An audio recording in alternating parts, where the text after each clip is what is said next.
your host, Peter Komendowski, and welcome to Surviving Bad, where we explore stories of survival, hope, and inspiration. Today we're talking about American Indians, a culture that has endured and is working hard to flourish. In some ways, the plight of the Native American has paved the way to the future as we learn to understand healing as a journey with a deeper respect for people, culture, and community. People, many non-Native American, are embracing Native American culture.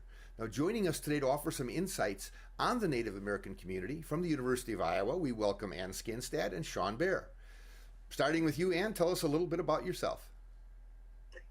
Well, thank you very much for inviting us and for starting the introduction. My name is Anne Helene Skinstad, and I am a Norwegian clinical psychologist who came to this country in 1990 and was introduced to then the addiction technology transfer centers in 95. And when we were asked by SAMHSA, our funder, to expand the region to cover states around Iowa, my advisory council at the time said, we need to look into the Aberdeen Area Indian Health Service region. And the reason is that, of course, in those days, we focused on all the negatives. We focused on all the challenges, all the addiction issues, all the mental health issues, and they wanted me to go and start working with the Native communities in the 4 states in the Aberdeen Area Indian Health Service, which is North and South Dakota, Nebraska, and Iowa. And what we did was to engage with professionals from the Native community in all 4 states, and we started working with them. And we have worked with Native communities since '98. And in 2012, Sean and I started working together on creating the first National American Indian and Alaska Native Addiction Technology Transfer Center. And a lot of people love to ask me, what does a Norwegian do to engage with the Native community? And here is my answer to that. I have grown up in a family where human rights and diversity and disparity was on almost the daily dinner table discussions. And having family from the generation of the Second World War, it became very, very easy for me to understand how the Native communities have been affected by the colonization from our founding fathers in the US. And one of the things that I really love is the fact that I get the opportunity to know almost 574 federally recognized tribes with all their different Native cultures and traditions and rituals. And it is an emotional and professional delight that I love to share with colleagues working in the field of addiction and mental health. Well, that's quite comprehensive. That's fascinating. Sean, tell us a little bit about yourself. Well, I've been working with Annalena since 2013. At the time, I was working as a substance abuse counselor. Work with Annalena it's really kind of helped me to encompass everything into kind of one set, and where I can place everything in life and things. But before that, of course, growing up, I've seen a lot of stereotypes, stigma, things like that about American Indians from community members, work, schools, in the military, things like that. But it's really kind of helped me to look better at how people see American Indians. And a lot of times, of course, it's like some may see us differently as thinking we're all dangerous or things like that. But, that's not always the case. I mean, a lot of those things come from like history and stuff like that. But I really wanted to be able to have a chance at correcting things and the way people believe and the way they see American Indians and stuff like that. A lot of times what happens is that because of how we're viewed, they judge us upon those views, and that can be very hurtful. I do know that growing up was very difficult for me that way in many areas, but a lot of it affected us more so emotionally. Um, of course, we have our self-talk, stuff like that. We tell ourselves growing up as a child and what might be better, what could be better, things like that. But a lot of times we need to be able to be allowed to help people to understand us better. It's great to meet both of you and welcome you to the show. We're going to take a short break, and when we come back, we'll continue our conversation with Ann and Sean. Stay tuned. You don't want to miss this.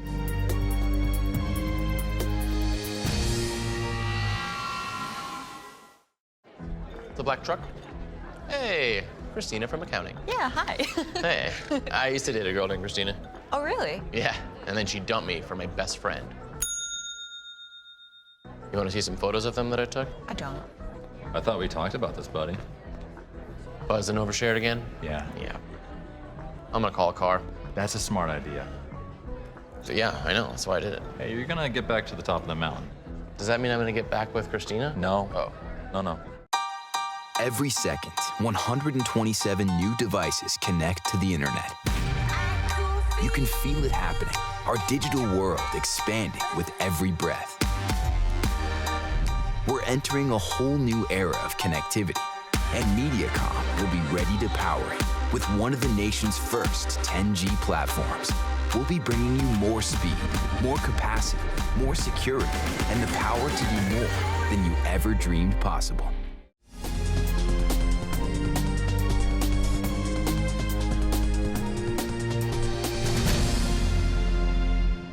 Welcome back to Surviving Bad. I'm your host, Peter Komendowski, and we're talking with Ann and Sean from the National American Indian and Alaska Native Technology Transfer Centers at the University of Iowa. Now, that name is a mouthful, but the bottom line is Sean is a member of the Meskwaki Nation, grew up in Iowa, and a member of the armed forces. He knows America, and he knows the American Indian. Sean, what's it like growing up in Iowa as a kid and dealing with the issues that your community felt and had to respond to as you were growing up? Oh, wow, it's a whole story in itself. But I think that a lot of times it takes me back to when I was very young, how there are those who really looked at natives as very spiritual, having these superpowers or something like that. But there are those who look at history and only see what was done to either both of our ancestors. And a lot of times that's where people value, and a lot of times they judge people from that point of view. And that's hurtful, because a lot of times when we only go by what we've heard other people do or something like that to our ancestors or our family, and never really get to learn about a person, we're judging those upon them, and a lot of time unjustly. So a lot of times when people began to learn more about me, they realized even though I walking in the store or something like that, and people might think I'm dangerous. I mean, I'm the one who's going over and helping ladies or little older people who have dropped things or need help, and I'm helping them put it in their cart and stuff like that. And to me, it just goes back to helping elders, and it doesn't matter what race they come from. So you respect your elders, They have knowledge, much more knowledge than younger people do. But when growing up, we get hurt. We get our feelings hurt.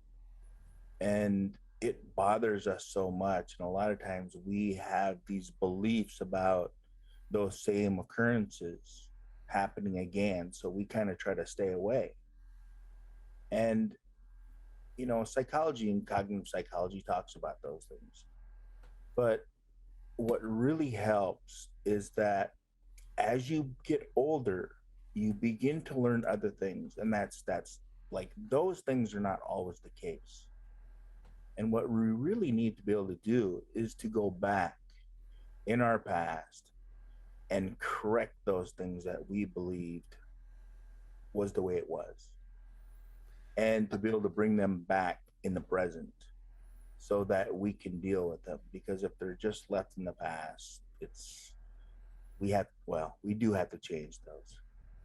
Now, Anna's mentioned that there are different types of community structures, whereas you have the Meskwaki settlement, and I suppose that brings a little bit of care and compassion to the community to work on these problems.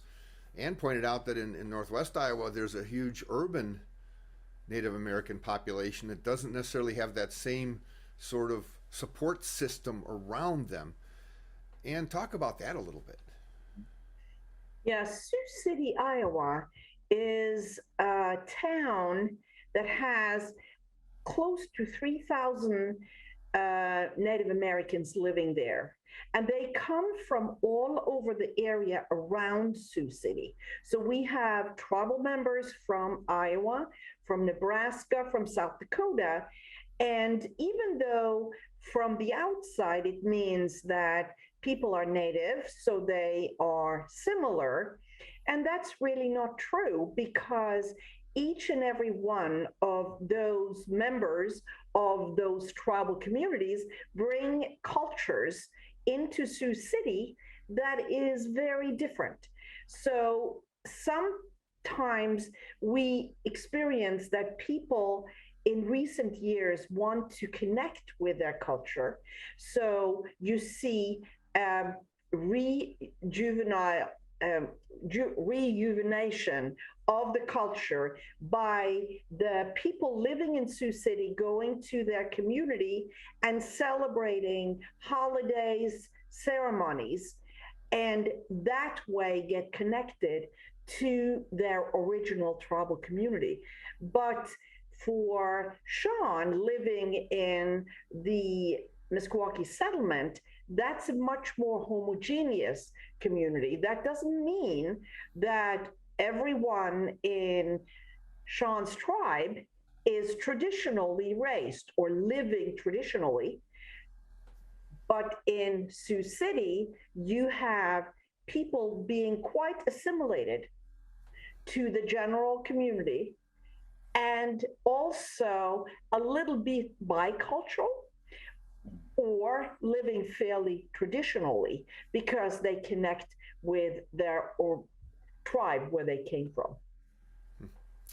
Now, are the problems of substance use disorder, we've always been taught that they really don't discriminate against people. It doesn't matter what the color of your skin is or who you are. We have a major problem with this disorder.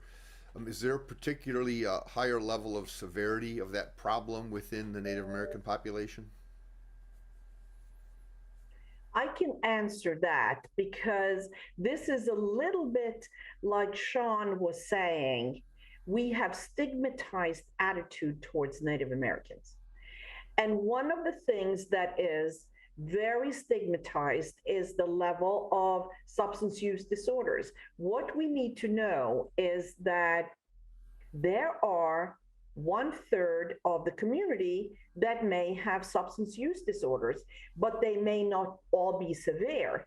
There may be people who are really never drinking alcohol, and that percentage is the highest of any ethnic group in the whole country.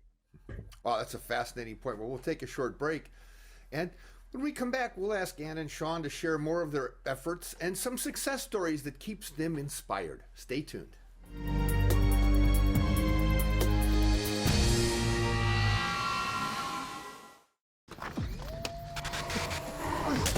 Multiple studies have shown that marijuana can slow both driver reaction and response time, which can be really dangerous. He's here. He's here. Wait. Why? I can't drive. Why? I'm high. Oh.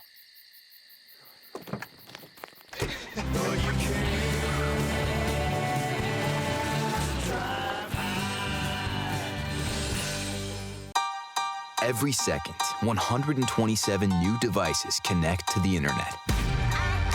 You can feel it happening, our digital world expanding with every breath.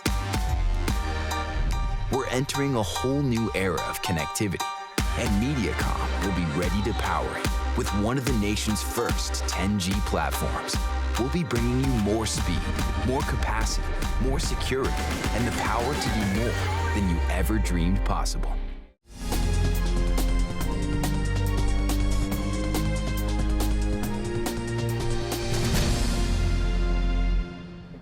Welcome back to Surviving Bad. We're talking with Ann and Sean about the work they do in Native American communities. And it's profound. They're doing a great job. Things are improving. But there's another facet of the work that makes me curious. The resurgence of interest in Native American beliefs and spiritual practices by young people around the whole world. This Native American movement is leading a change about how we feel about the world we live in. Sean, talk to us a little bit about that. Well, a lot of times when I see this, I think of it as more as fulfilling prophecies. A lot of times we have these prophecies out there that tell us what's going to happen in the future. Well, before people would look down on our ways, but later on, it's like more would come to our ways to find themselves, in a sense, to find their place in life, find their place in the world and how it all goes about. And that's part of the prophecies. I mean, there are so many prophecies that are being fulfilled right now that it's very neat to just look at and watch unfold. I know that a lot of times when we're looking at traditions and spirituality and things like that, there's a difference sometimes. Within ceremonies, those are tended to be kind of like more spiritual. There are those that have to do with feasts and things like that. But a lot of times in many tribal communities, there are ceremonies that were done in either kind of like buildings or structures or hidden in the valleys and things like that. And the purpose was to hide because our ways were against the law. We couldn't practice our ways and stuff for about 100 years. And I remember when I was very young talking to my great grandfather, and I was saying, well, how come we don't go smoke outside? It just seems more natural. And he says, no, we can't do that. We have to do it inside, or people might see us. And a lot of times our ceremonies were disguised as eating. So a lot of times they call it feasts. And that was to hide those practices. And there's like in the valleys with the sun dances, with the different structures they have in the Southwest. So it's very neat. But a lot of times when we look at spiritual practices is when we're looking at spiritual growth within ourselves, but also has so many different teachings and things like that to teach us to be better in the world and to be better within ourselves and to others and everything else around us. So it's really good to see the youth kind of picking up those. Yeah, it's fascinating too, because amongst youth, we now know that climate change is one of their biggest concerns. Mm-hmm. And there is a tremendous affinity amongst youth for realizing that this Native American movement in terms of spirituality has always talked about that Mother Earth and that bond between people and the earth. And we have like Neil deGrasse talking, a physicist, talking about the fact that humans are top 4 elements in humans are carbon, oxygen, nitrogen, and hydrogen. And what are the most proliferous elements on the face of the earth? The same 4, which like we are of the earth. And this is something your culture has been saying for all time. Yeah. Well, when you look at that, I mean, many different cultures all around the world, they say that we're formed of some type of earth and a certain color, and that God or the creator placed life within there to give us our spirit. But at the same time, it's like we're of the earth and of the creator so that they come into one. And then when we separate, we go back to the same way. That body goes back into earth and our spirit goes back where we came from. You know, Anne, when we talk about not just prevention science, but community health improvement science, where we're looking at health, how does it feel coming from outside the Native American community? Are they comfortably in sync? Do they work well together when you bring in what we do scientifically and academically in community health improvement and the spirituality of Native Americans? That is a very good question. And here is one way we are very particular about responding to that question. All through the ages, we have gone to the Native communities and told them what to do. We haven't asked them. And one of the things that our center is doing is always to use community-based participatory programming and research. That means that we will get together with our collaborators and we will ask them and we will negotiate with them, because what we might think is important for the Native community, they don't want. And if people don't want things, that's not going to help at all. So one of the things that we are very particular about is to make sure that the Native communities inform us. And also, one of the things that I think as an outsider that I am very careful about, and that is to engage outside or work-related situations. So participating in powwows, being seen in the community, participating in meals with our colleagues, engaging in a way that makes them decide, I would like to invite her to be part of a ceremony, which is a great, great honor. And I think we need to really think about how we are perceived and how we respond, and responding in a respectful, understanding, and curious way is very important. Well, thank you very much. After a short break, we'll ask Anne and Sean to share some final comments, insights, and advice. Stay tuned. You don't want to miss this.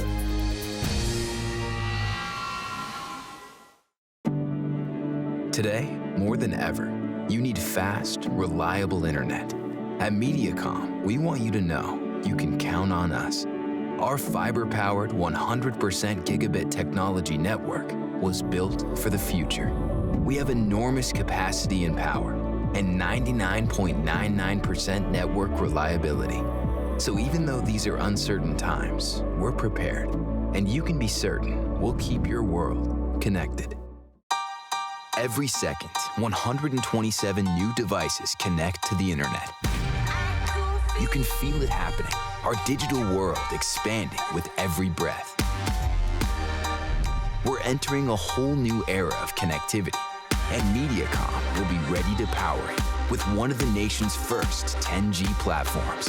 We'll be bringing you more speed, more capacity, more security, and the power to do more than you ever dreamed possible.